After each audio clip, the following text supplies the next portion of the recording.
Anda kembali menyaksikan Apa Kabar Indonesia akhir pekan. Pemirsa, kita kembali dengan dialog bersama dengan tokoh-tokoh kita yang sudah hadir di sini, dan tentunya kita juga telah mencoba untuk menghubungi Agnes Monica untuk bisa bergabung bersama kami dalam dialog ini, tapi kita belum mendapatkan tanggapan.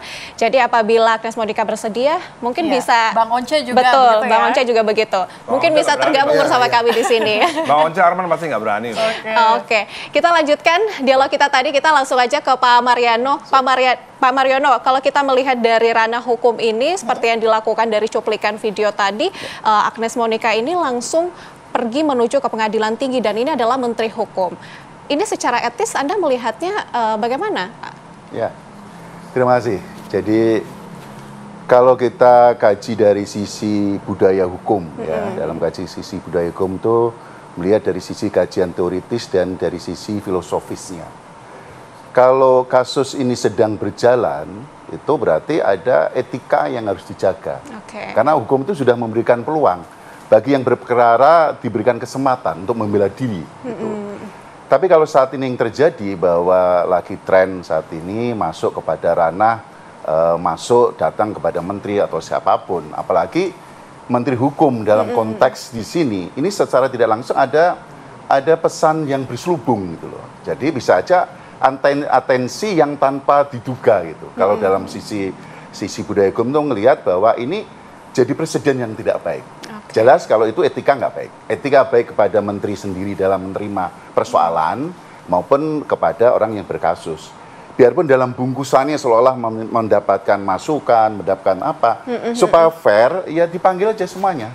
Dipanggil dari pihak yang berperkara atau pihak-pihak yang berkepentingan, supaya ini betul-betul dibuka ruang terbuka. Ini loh menteri netral, gitu. Karena menteri ini bicara, apalagi menteri hukum yang orientasinya bicara soal hukum, ini tidak lepas daripada susunan organisasinya.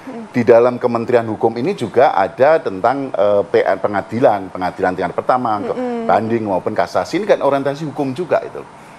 Terus itu yang pertama. Yang kedua, dari sisi sosiologisnya, datang ke menteri ini seolah-olah mencari kekuatan itu loh. Ini loh, saya dekat dengan menteri. Maaf, ini dari sisi kajian budaya hukum ya. Saya nggak ngelihat dari sisi kajian-kajian dari sisi unsur-unsurnya. Tapi kajian budaya hukum ini presiden yang tidak baik. Ini langkah-langkah yang tidak baik.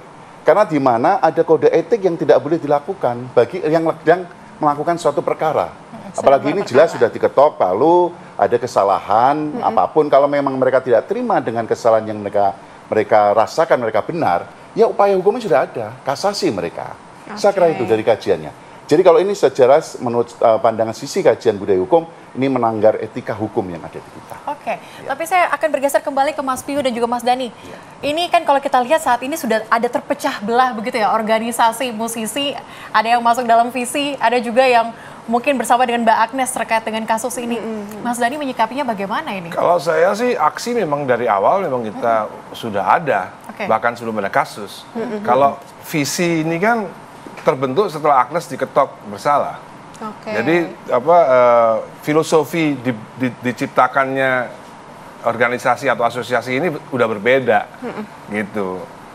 Tapi komunikasi terakhir bersama dengan Agnes Monica seperti apa? Sebenarnya begini. Dari awal kan saya udah pengen komunikasi kan. Dari awal saya pengen komunikasi. Jadi ini juga saya kemarin barusan juga ditegur oleh beberapa senior ya. Senior di dalam musik maupun senior di dalam partai. Kenapa sih harus ribut-ribut gitu kan. Nah, kalau nggak ribut gimana? Di WA nggak dibales. Saya ada bukti WA kepada Once, yuk ketemu yuk, visi dan misi yuk, ketemu yuk. Jawabannya Once tahu nggak, Pak Profesor? Ya udah cabut dulu gugatannya Ari Bias. Masa jawabannya kayak gitu? Kan nggak mungkin, orang nggak ada hubungannya gitu. Kita mau ngomong ke depan harus dibedakan antara proses hukum lain hal dan paguyupan ini, guyup. Mudah-mudahan Once Agnes tahu artinya guyup itu apa gitu ya. Supaya visi aksi guyup dulu lah. Supaya ke depan gimana nih. Lain hal kita nggak ada hubungannya sama kasus biar udah berjalan aja gitu. Tapi jawabannya Once seperti itu. Jawabannya Arman kepada Piyu bagaimana? Jadi kita kebetulan di sini ya. Jadi sekalian kita mau mengundang pada 28 Februari ini kita mengundang teman-teman penyanyi atau yang tergabung dalam visi ya. Itu untuk datang bersama duduk bersama kita mau silaturahmi, kita mau ngobrol, kita mau diskusi. Kalau kita mau bicara yang sedang apa namanya, yang sekarang sedang lagi bergulir segala macam, kita bicarakan di sini. Nah, kita juga pada kesempatan ini kita juga mau undang Agnes Mo, kalau umpamanya bisa dikontak, bisa langsung berhubungan di sini. Nah, waktu saya juga mengundang Kang Arman, itu juga mungkin Kang Arman lagi sibuk dia bicaranya seperti itu. Tapi saya bilang kalau bisa ada penyanyi yang lain dong kalau bisa hadir ke sini. Tapi di dalam chatnya itu dia bilang mungkin semua pada sibuk. Sibuk semua.